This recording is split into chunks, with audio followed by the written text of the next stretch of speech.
A telekinetic is someone who has the power to move objects with their mind. Now, there are different kinds of telekinetics. There are terrakinetics, who can only control the ground, hydrokinetics, who can only control water, pyrokinetics, who can only control fire, and some can only move metal, air, or other things. But the best and most powerful telekinetics can control everything with their minds. And these are the ones that we're going to focus on. Now, although the power of moving things with their minds is what a telekinetic is known for, there's actually a lot of other powers that this ability grants them, such as breathing underwater. Now, water is made of H2O, which is hydrogen and oxygen. Everyone knows that, it's very common knowledge. And we also all know that we need to breathe oxygen in order to stay alive. And the reason we can't breathe underwater is because the oxygen we need is mixed in with the hydrogen, and human lungs can't breathe that in. We don't have gills after all. But a telekinetic can separate the oxygen molecules from the hydrogen molecules and then breathe them, basically moving water around to make a big bubble of breathable air underwater, allowing a telekinetic to breathe underwater pretty much indefinitely because there's quite a lot of oxygen down there. Invisibility. Now, as telekinetics can move everything that's around them, they can also move the light. After all, light is just made of waves and particles, and telekinetics can control both of those. So a telekinetic should be able to fold the light around their bodies, thus making them invisible. After all, if light doesn't bounce off our bodies, we can't actually be seen, at least not with human eyes.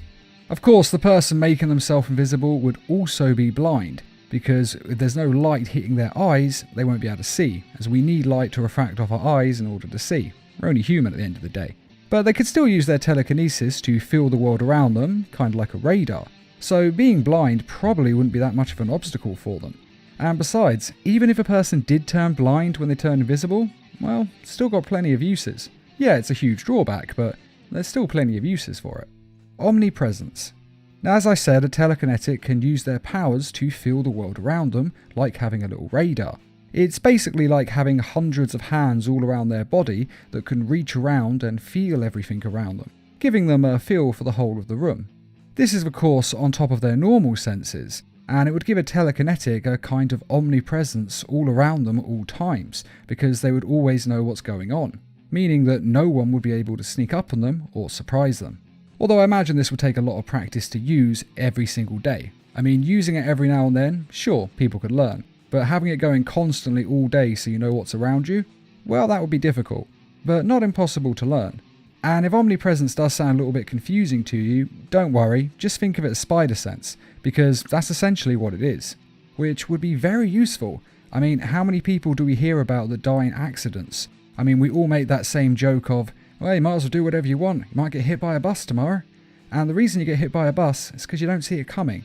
But if you've got omnipresence, well, you'll always see it coming. So this would actually be really useful in day-to-day life. Transmutation. The entire universe is made up of elements that exist all around us. These are hydrogen, carbon, oxygen, and all the other ones that are on the periodic table. Now, we all know this, it's very, very common knowledge, but these things are the building blocks that everything in the universe, including our own bodies, are made from. And the reason things around us actually look different is because they just have different amounts of all of these different elements in different orders. Put simply, if you took a piece of lead or coal and moved the elements, molecules and electrons around a bit, you can just turn that into a diamond. And a telekinetic can move all of those things at will, meaning they can turn anything into anything else. They could easily turn a pencil into a diamond pencil. They can practically make gold out of thin air just by mixing the different elements that are in the air around. I mean, this is a pretty useful ability for fairly obvious reasons. And the only difficult part is that a telekinetic would have to know the correct composition of the elements, electrons, and molecules. But you could learn those things. I mean, we do actually know a lot of the compositions. And this power is still insanely useful, as a telekinetic can basically get any resources they want. I mean, imagine how great it would be to be able to make gold out of thin air. Basically, a telekinetic has an endless supply of wealth. And even if they only learn how to make gold or diamonds, well, that's actually enough, because with that, they can get anything they want and live like a king forever. So it's a very useful ability. Healing. As I just said, telekinetics can move atoms, molecules, elements, and all the rest of the things the universe is made from around at will. And as I also said, humans are made up of those things. So a telekinetic could move the parts of our bodies around on the molecular or even atomic level and rearrange them. So say you had a stab wound, well, they could just grab all the tissue, line it up, and seal it back together, basically healing you, because they can just reconnect all the parts that are broken. Or if a person had cancer, well, they could just reach inside their body and destroy the tumour. They can literally telekinetically target any sort of cancerous part of your body and cut it out and get rid of it, being able to perform precision brain surgery with a level of accuracy that no surgeon ever could. And just like transmutation, this would take an incredible level of skill and concentration. But it is something that a telekinetic could accomplish with enough training and practice. And I think we can all agree that being able to do this would definitely be worth it. And the most talented of telekinetics could even change a person's DNA. Of course, even if a person had the skill to do this, they'd again still need to know how to change a person's DNA without just killing them. And that would require some extreme knowledge of genetics. But again, it is possible for a telekinetic to do it if they have the training and practice. So it is still a power that they can get. And if you can change a person's DNA, well, then you can change anything about them. You can change a person's race, gender, height, sexuality, or even turn them into a different species altogether. You could easily turn a human into a horse. After all, DNA is what controls human beings, and animals have DNA as well. So really, the potential for this is limitless. Invulnerability. Now, in some continuities, Superman's invulnerability works with his powers projecting a shield around his entire body. And this shield actually extends a few millimeters past his skin, which is why his suit doesn't get destroyed by attacks or burnt by fire whenever he's in a fight. And if a telekinetic projected a similar force field around their entire body, well, then they would be invulnerable. I mean, preferably they would do this all the time, of course, and then they'd permanently be invulnerable. But if that's too much hassle for them to do, well, they could just project it in battle, and thus a telekinetic could, temporarily, become invulnerable. Now obviously this would depend on how strong the shield is. Superman's is invulnerable, but a telekinetics may not be as strong. So say for example, a telekinetic might not be able to survive an atomic blast, but they would still be durable and most likely bulletproof. So that is for all essential purposes invulnerability, or at least being really tough. But really it depends on how powerful a telekinetic is, and we are assuming they're very powerful, so this shield could potentially make them just as invulnerable as Superman, if not more so. And of course they're also able to project shields around them at will anyway, so they don't actually need to have it around their body, but it is a way of mimicking invulnerability, so it does still count as an extra power. Super strength. This one is kind of obvious, and it's also kind of a lie, so we won't waste much time on it. Now as I said at the beginning, all telekinetics can move things with their mind. That's what their power is. And much like making themselves invulnerable, if they were to project a field around their body, they could simulate super strength. But really it would still be the same as them lifting stuff up with their mind, it was just that they would be mimicking looking like they're doing it with their body. But this could be quite useful if you needed to hide the fact that you were a telekinetic. But like I said, this one is kind of a lie because it's not really a separate power, it's just mimicking one. But still, I thought it was worth mentioning. Fire powers. Now, fire needs three things in order to exist. That is, oxygen, fuel to burn, and heat. This is the triangle of fire. Most of us learn about it in primary school. Now, there is oxygen all around us, and also fuel all around us, in the form of oxygen, hydrogen, and other burnable gases, and other burnable things that are just around us in general. So all these things need is heat, and then you could create fire.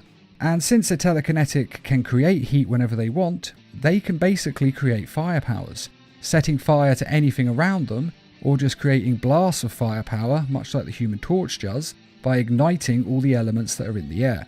And the reason they're able to generate these heat at any moment is because heat is actually just things moving fast. We can't actually see it, of course, but when things heat up, all the molecules and elements just start moving faster and faster and faster. So a telekinetic can make them move faster at will, meaning they're able to generate heat wherever the hell they want at any given time. And since we're surrounded by things that can be turned into fire, they essentially have fire powers. And they also have ice powers. Now this works in exactly the same way as the fire powers. Just as heat is caused by movement, the cold is caused by a lack of movement. So this means that if a telekinetic stopped all the atoms, electrons and molecules around them from moving, then they could instantly create ice. In fact, they could actually create absolute zero in an instant, which would mean they could freeze water instantly and basically freeze anything pretty much instantly. They'd even be able to freeze a person's body solid.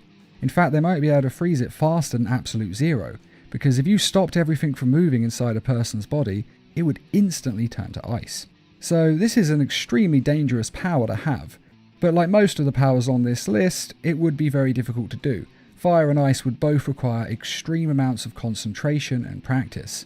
But again, we're talking about really powerful telekinetics, so they're very possible abilities. Lightning. Now, lightning is a static discharge of electricity. Now, that's the sciencey way of saying that if you build up enough static energy, then it would be discharged in the form of a lightning strike, which a telekinetic can. They are able to move things around and build up a static charge, and then they can release that charge in the form of lightning. Now, they might not be able to do a full-on lightning storm like Thor can produce, but a telekinetic should still be able to move the molecules in the air, statically charge them up, and shoot electricity at people, much like the Sith Lords do in Star Wars. And I have to say that I've always thought this is one of the best superpowers there is. It's one of my personal favourites, because I think it just looks so cool to electrocute people like this. And in truth, most of the super abilities that a Jedi actually has can be performed by a telekinetic, because most, if not all of the Force powers are pretty much just telekinesis combined with a little psychic power. So if there's anything you can think of that a Jedi can do, basically a telekinetic should be able to do it as well. Apart from some of the mystical magical stuff, of course. And that is all the extra superpowers that a telekinetic has. Or at least all the ones that I could think of to put in this video. Because telekinesis is one of the most versatile superpowers there is. And it has a lot of different applications. And I do mean a lot. It's virtually limitless in some respects. So if you can think of any more abilities that a telekinetic would have, please let us know in the comments. Along with your reasoning on why they would have this ability, of course. And I'd just like to quickly remind everyone that we have some merchandise available on our store, and to say thanks to all of you who have donated to the Needle Mouse Productions page on Patreon.